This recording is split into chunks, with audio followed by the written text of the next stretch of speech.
Some of us are making a big mistake when it comes to making a turkey, and that is throwing away the most nutritious part of this bird.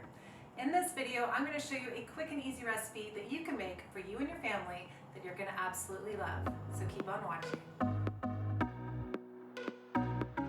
Hey everyone, I'm Lacey Jones for Gratified Soul. Welcome back to my channel, and if you're new to this channel, make sure to subscribe. I've been making a few bone broth videos for you guys, and this one I think is extra special because a lot of us make this mistake. We make a giant, delicious turkey for our family and friends, and we have a delicious meal, we save the leftovers, but then we toss this carcass into the trash. However, this is the best part of the whole turkey. We've got amino acids, we've got so many minerals, calcium, all of the good stuff, gelatin, collagen for our skin. The list goes on, and I'm sure you've already heard a lot about the bone broth benefits, and if you haven't, I'll put links down below this video so you can learn a little bit more.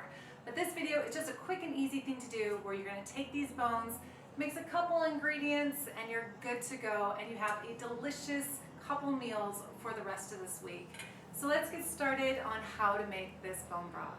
For this video, we're going to make the bone broth in a slow cooker, but if slow cooking is not your thing, make sure to stay tuned to the end, and I'm going to show you how to make this exact same bone broth with all the same ingredients on the stovetop. For the ingredients, it's super simple and easy, and you could just go by bones and water only. If that's all you have, go with that. But we're going to punch it up a little bit more. We're going to get some extra benefits out of the ingredients that we put in it, and we're going to walk through each of these. All you need are good quality turkey bones, which these are pasture raised. We got this from Diestel Farms, and this is a slow grown turkey, so there's no antibiotics, no hormones. They have not been fed GMO, soy, or corn. This is going to be filled with all the nutrition that you need. Remember, whatever the animal eats, you are going to be eating too. We're going to place those bones into the slow cooker. This is from a 10-pound turkey, and it just depends. You might have some extra bones to make another bone broth too if it doesn't fit in your slow cooker. Next, we have filtered water, which it's super important that your water is filtered and not from the tap. You don't want any heavy metals, fluoride, and other toxic chemicals in your water that you're going to be drinking in this bone broth. Remember, we want this to be nutritious and healthy for us. Then we're going to add a tablespoon of apple cider vinegar. This is going to help pull out all the nutrients in the marrow into the bone broth. And there are some talks that it's not necessarily needed, so if you can't have vinegar or if it's too acidic for you, just make sure you cook it a little bit longer on your slow cooker or on the stove. Next, we have our peppercorn blend. This one is an exotic one, it has pink peppercorns and some other fun ones. You can do regular peppercorns, but I find the whole peppercorns that we're going to grind on top are going to give you the essential oils as well that are all the extra benefits from this pepper. We're going to also add some pink Himalayan salt. Now this is up to you. If you've already brined the turkey, you might not want to use that much salt, or if you're planning on using your bone broth for other soups or stocks, you might want to not use too much salt and add salt later on. I also like to add a little bit of salt once I make a cup, and then that way I'm doing it to taste and I'm not over salting it and having to throw out the whole bone broth. I love adding ginger. This is one of my favorite things. This helped me cure my leaky gut when I added it to my bone broth. Ginger is very healing and very beneficial, and I think it tastes delicious with chicken bone broths, turkey bone broths, even with beef, but I find that when it's coupled to poultry, it really brings out a nice flavor. So this one, you'd use a tablespoon of the ginger, just put it on top. We also use this in our brine as well, but more ginger the better for me. Then we're gonna add 3 cloves of garlic. You can use a lot more if this wasn't already brined. It's up to you if you like garlic at all. And if you're making this bone broth for your pets, make sure there's no garlic in the bone broth. Now these things are optional. These are herbs that we're gonna add to make the bone broth flavor. I really love the flavor from the rosemary. That's going to go really well with the turkey. Bay leaves, just 2 are good. Sage is also another good one. If you like sage, if you don't have it in the house, don't worry, you're not missing out.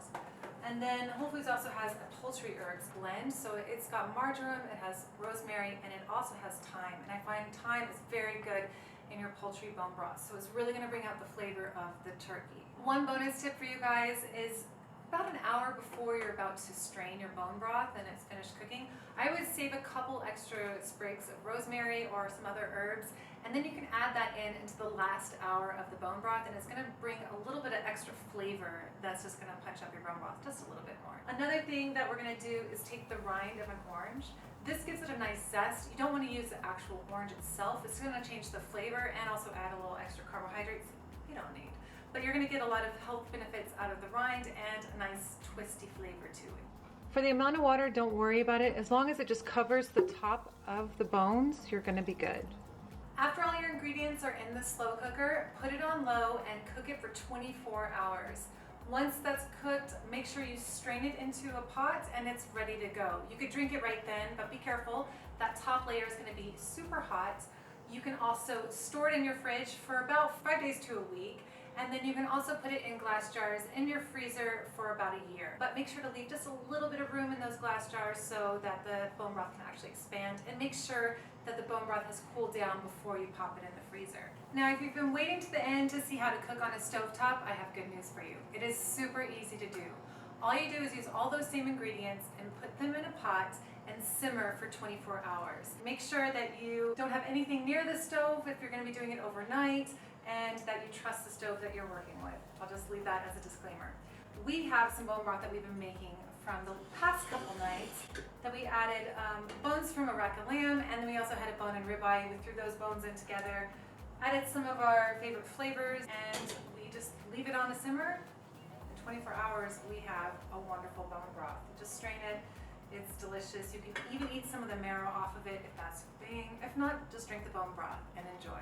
Well, I hope you guys enjoyed this turkey bone broth video. Give it a like if you did. Make sure to subscribe to my channel and leave a comment down below. I would love to hear from you. If you want to see more bone broth videos, I got a lot of them, or if you want to see anything else health related, skincare, anything about happiness, I've got you covered. So thank you so much again for watching my video, and I hope to see you guys in the next one.